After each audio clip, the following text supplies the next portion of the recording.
This is Mrs. Larson, and we're going to take a look at our shape tools today. So, what's really nice about Illustrator is the toolbar is pretty compact, and you can see here as I zoom in that as I hover over a tool, it's going to give you an example of how to use it. This tool right here starts out as a rectangle, and if you take a note here, there's a little triangle in the bottom right corner. When we click and hold on that, that lets us see all of the other tools. I'm going to go ahead and drag my mouse to the right, hover over this bar, and then release. And that gives us what's called a floating menu. And we see all of these other shapes that are available to us. I'm going to zoom out, and we're just going to go through and try these out. So the first one with the rectangle, go ahead and just do a click and drag.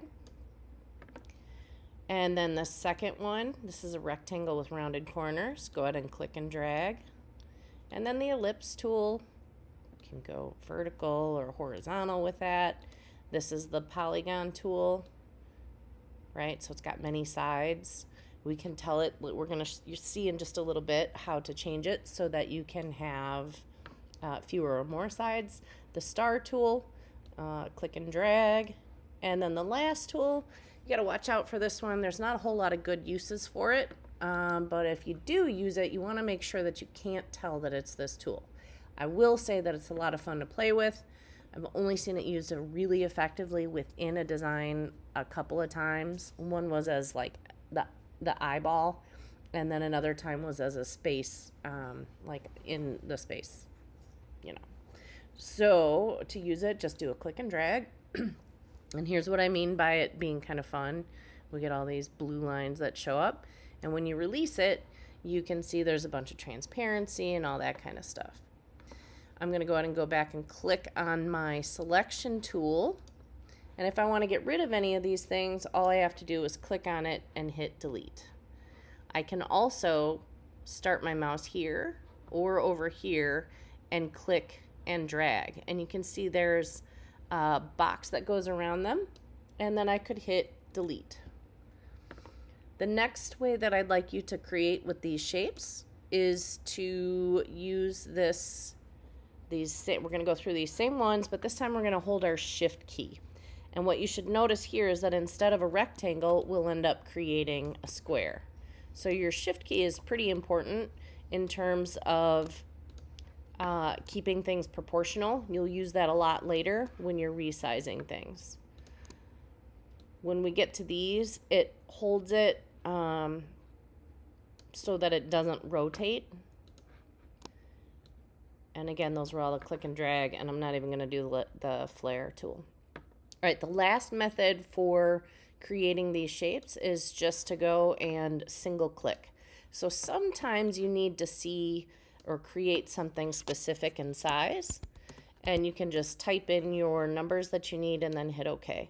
So that's kind of the same. This one lets you do a radius change, so if you need a bigger radius, you can put that in, or if you need a specific size. With the polygon tool, when we do a single click, I could change it to a triangle if I wanted, and then click OK. With the star, you'll see that you can create all kinds of variations, right? So you can have a whole bunch of points. I think you can go up to 999. I don't recommend you do that. Oftentimes when you're working across a network, it kind of slows down. So just be careful of that. I'm going to change this radius. Let's see, I'm going to try and make this a little bit bigger, and then maybe make this inside a little bit smaller. It's probably way too drastic here. I'm going to bump this down a little bit and then hit OK. And you can definitely see a difference between this star and the default star. So when we're using the polygon or the star tool, we definitely want to make sure we're changing those shapes up. All right, with that said, I'm going to go ahead and delete these. I'm using the delete key on my keyboard. I guess there's one other thing that I should point out here. When you've drawn your shapes, there's parts to it like this that will allow you to go back and change the shape of it. So that shows up on your rectangle as well. Even if you draw a rectangle first, you can still go back and change those corners. So there's lots you can do. When we want to change color of something, we can just use up here along our control panel, click on this, and this is going to give us our fill color. And then this, of course, is our stroke. And so the stroke, or the path color, you can see it right here. This is the fill, and then this is the stroke. It's a really thin stroke, so I can go up here and increase the weight of that. You got to be clicked on it first. I can increase the weight of that so that I can create its own unique shape and appearance. And that's creating shapes and putting some color in them.